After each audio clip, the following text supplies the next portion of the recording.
From virtual to real, Nissan presents GT Academy Road to Dubai.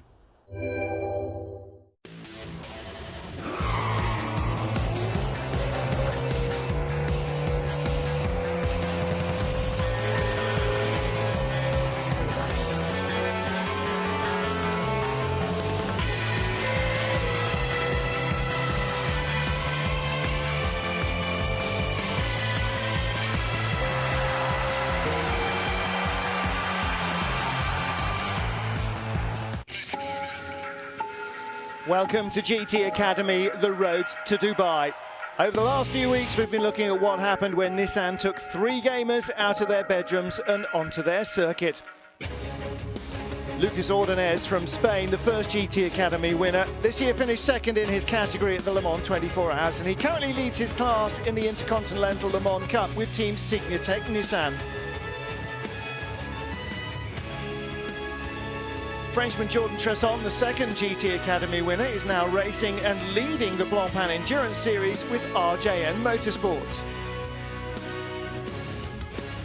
And the winner of the 2011 GT Academy, Welshman John Mardenborough, who in under 3 months has gained his international licence and will join Lucas and Jordan for the chance of a lifetime driving in the Dubai 24 Hours.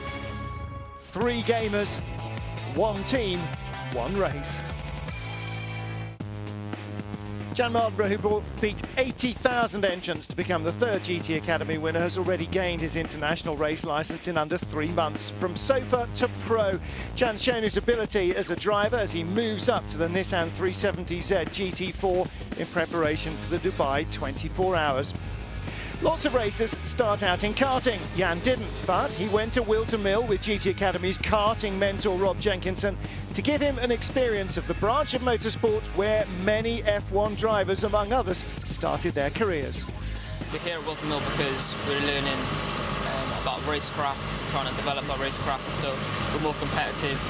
We want to be sharper, basically, for Silverstone and Dubai.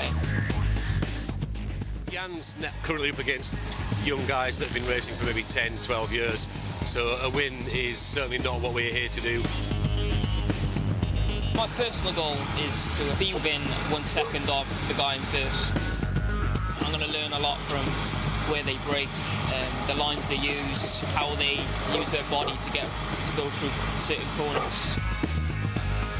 There's a good reason why Jenson Button, Lewis Hamilton started off in karts, and that was to learn their trade. I can pick up a lot of tips for future races in karting.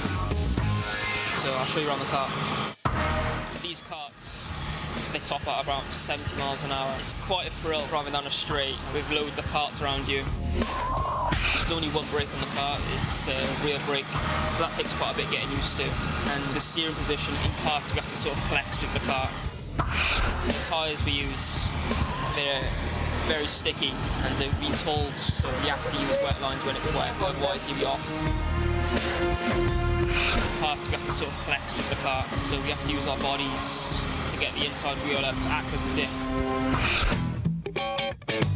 With qualifying over, it was time for Jann to see how he fared against his seasoned competitors and a crowded track, much as Lucas dealt with at Le Mans. The final, we stand at the back, but today I'm not too bothered about where I come, it's just sort of developing my racecraft.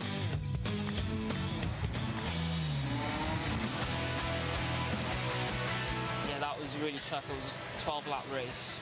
It takes so much physical effort just to get around the circuit. My target was to get within a second of the guy in first. I did achieve that. I did 45 seconds, and the top guy was doing sort of low 45s. I learned quite a lot this weekend, and looking forward to the next karting session. It's good enough for Formula 1 drivers to do in their spare time. It's good enough for me, so.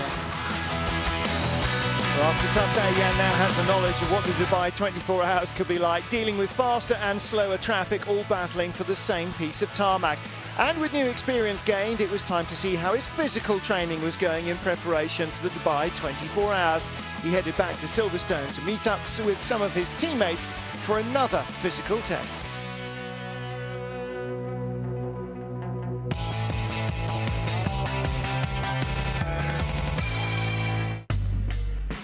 With the GT Academy mentors deciding to get some of their team together before the 24 hours and test their fitness levels, they've been signed on to one of the most iconic endurance events in the world, the New York Marathon. 26 miles through 5 boroughs of New York.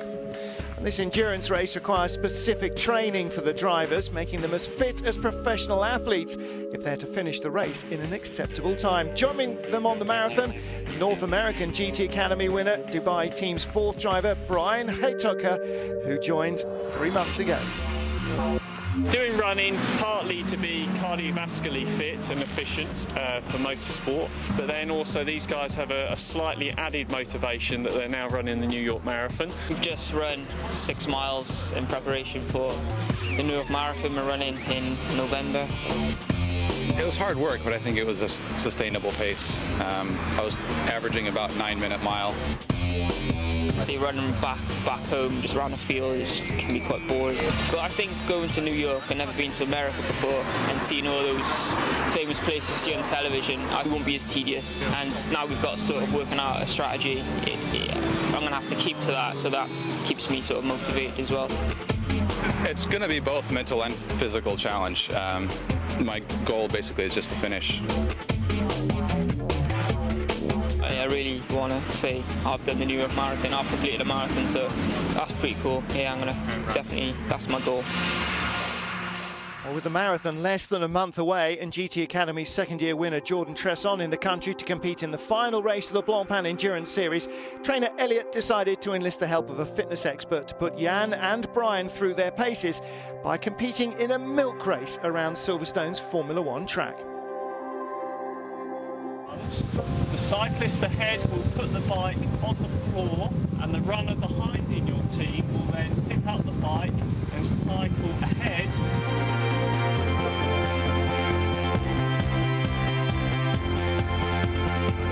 There's only one bike and there's 2 of us in a team. Essentially, it's going to involve one person cycling ahead into the distance whilst the other runs.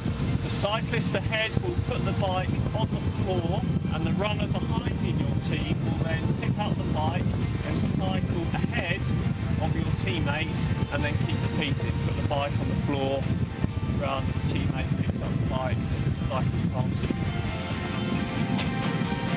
As Jann left the bike carrying on foot, Jordan got a bit too enthusiastic with his challenge. Mistakes all cost time. With both Jordan and Jann at a relatively high level of fitness, they quickly stretched out a big lead, leaving Brian and Elliot with a job on their hands.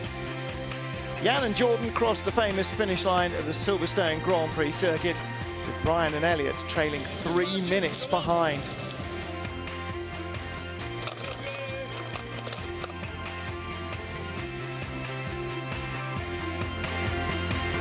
It was quite windy, so it was really hard running or cycling. I don't think I paced myself quite as much as I should have, and I kind of ran out of steam in the second half of it.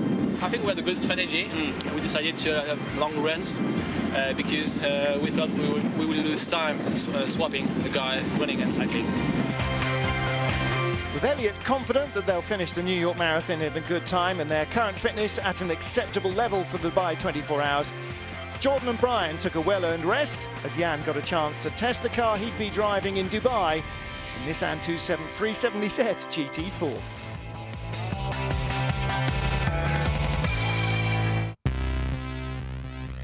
With Jann showing that he has what it takes to drive in the Dubai 24 hours since leaving the GT Academy and quickly gaining his international license in only 3 months, it was time to test him out in the car he'd be driving in Dubai, the Nissan 370Z GT4, with his teammates Lucas and Jordan having already spent a season in after their successes in the GT Academy. Donington Park, first time driving GT4 370Z, just in preparation for Pembrey. Jann takes straight to the track, impressing the team with confident times and his handling of a much faster car. It was a lot quicker anyway. The biggest difference is power and the brakes. Handling-wise, it feels sort of very similar to the cars we're racing at the moment. So the biggest difference is power and brakes really. So we'll have another session after lunch. Well, so far so good, really.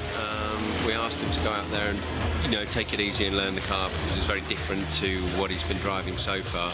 So far, he has acquitted himself really well. He's built himself up and just really got to know the car quite well to the point now where he's actually really pushing on.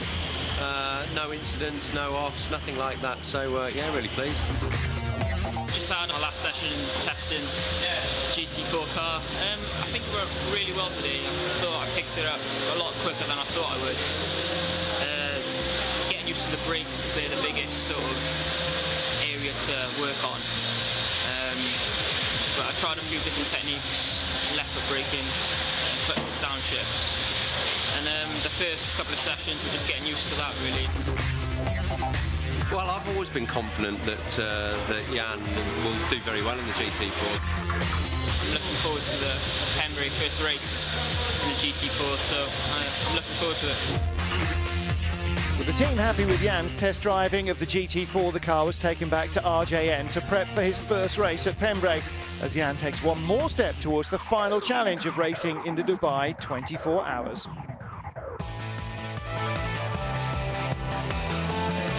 Next time, we'll catch up with GT Academy's first-year winner Lucas Ordonez as he heads to America to compete in the Petit Le Mans with Senior Tech Nissan for the chance to win the ILMC in their first season.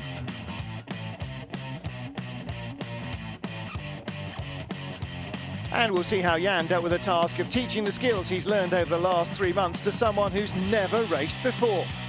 3 gamers, 1 team, 1 race.